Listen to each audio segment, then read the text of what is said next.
Halo, assalamualaikum warahmatullahi wabarakatuh. Kali ini Miss Nita akan membahas mengenai ide pokok dan kalimat utama.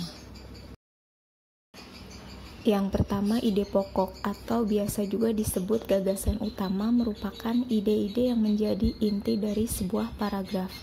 Sedangkan kalimat utama merupakan kalimat umum yang menjadi dasar untuk mengembangkan sebuah paragraf. Nah, di sini ada salah satu contoh soal untuk mencari gagasan utama. Biasanya kan untuk bahasa Indonesia itu yang membuat malas adalah membaca sebuah paragraf yang begitu panjang. Namun, disarankan untuk menjawab soal itu lebih baik melihat dulu pertanyaan soalnya.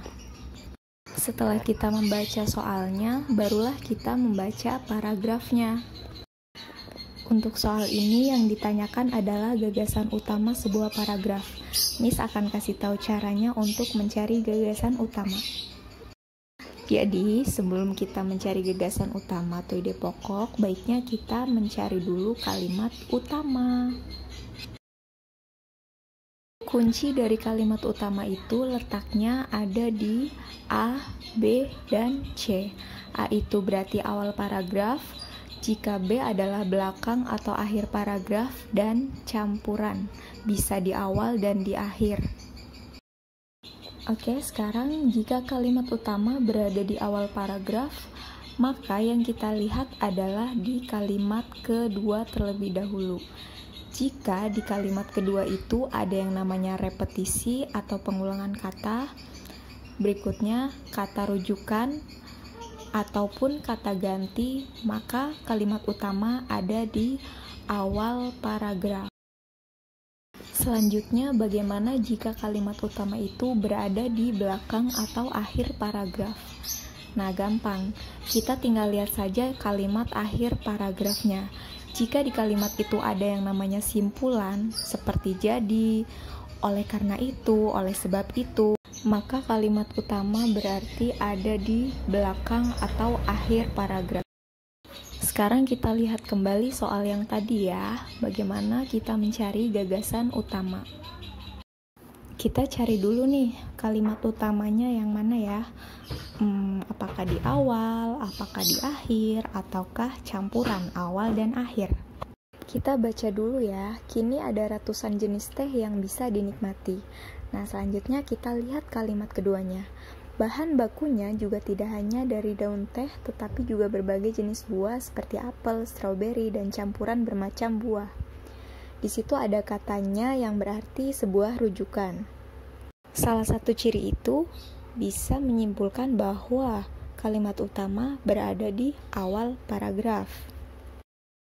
Kemudian kita lihat di akhir paragraf.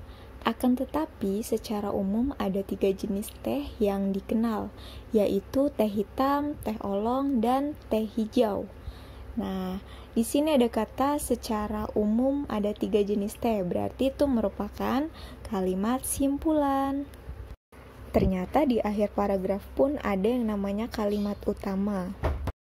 Jadi kita sudah menemukan kalimat utama yang letaknya ada di awal dan di akhir paragraf. Nah, berarti kalimat utama itu campuran, ada di awal dan di akhir. Selanjutnya kita fokus pada awal kalimat dan akhir kalimat ya. Kita baca ulang. Kini ada ratusan jenis teh yang bisa dinikmati. Itu yang pertama.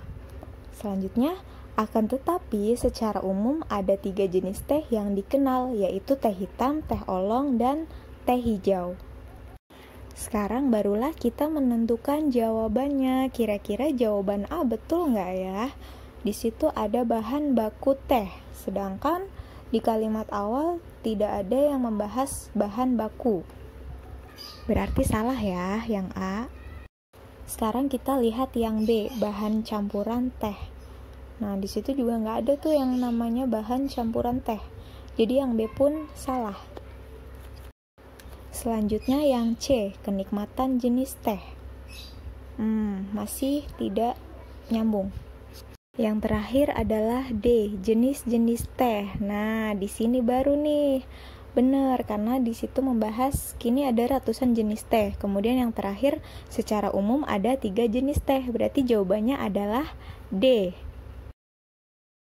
Nah, gimana teman-teman? Mudah kan? Sekarang kita coba latihan soal ya. Semangat!